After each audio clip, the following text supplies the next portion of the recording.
కార్తీక మాసంలో ఒక చెక్క స్తంభం కూడా మోక్షం పొందిందంటారా? అవును. కార్తీక పౌర్ణమి రాత్రి వెలిగిన ఒక చిన్న దీపం ఒక పాపాత్ముడి పునర్జన్మ ఇచ్చింది. ఈ అద్భుతమైన సత్యం వెనుక ఉన్న కథ తెలుసా? దీపస్తంభం బ్రాహ్మణుని అద్భుత కథ. అది తెలుసుకోవాలంటే బియాండ్ ద ఎపిక్ ఛానల్‌ని సబ్స్క్రైబ్ చేసుకోండి. పూర్వం ఒక ప్రశాంతమైన గ్రామంలో ఒక పురాతన ఆలయం ఉండేది.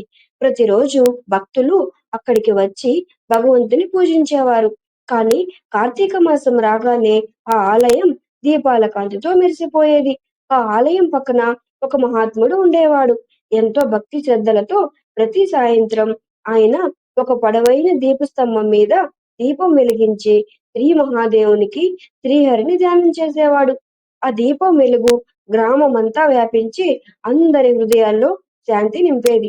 ఒకరోజు ఒక భక్తుడు అడిగారు, గురువర్య, ఈ దీపస్తంభంపై దీపం వెలిగిస్తే అంత పుణ్యమా? అప్పుడు మహాత్ముడు చిరునవ్వుతో అన్నాడు, ఈ కార్తీక పౌర్ణమి రోజున దీపం వెలిగిస్తే పాపాలు దానం అవుతాయి. ఆ జ్యోతి చుట్టూ గాలి పవిత్రమవుతుంది.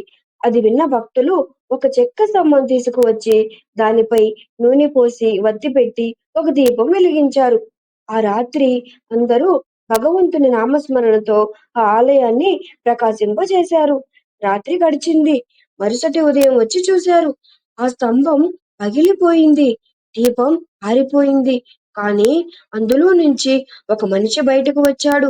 ఆ మనిషి నమస్కరించి అన్నాడు, మహర్షులారా, నేను పూర్వజన్మలో ఒక బ్రాహ్మణ్ణి. పాపాలు చేసి దేవుణ్ణి పూజించలేదు, దానము చేయలేదు. దాంతో ఎన్నో ఏనుల్లో తిరిగి చివరికి చెక్క స్తంభంగా పుట్టాను. కానీ మీరు నా మీద దీపం వెలిగించడంతో ఆ పవిత్ర జ్యోతి నా పాపాలన్నిటినీ దానం చేసింది. దాంతోనే నేను మానవ రూపం పొందాను. భక్తులు ఆశ్చర్యపడి నమస్కరించి, దీపశక్తి అపారం, చెక్కైనా రాయైనా దాని మోక్షం పొందగలరు అని అన్నారు.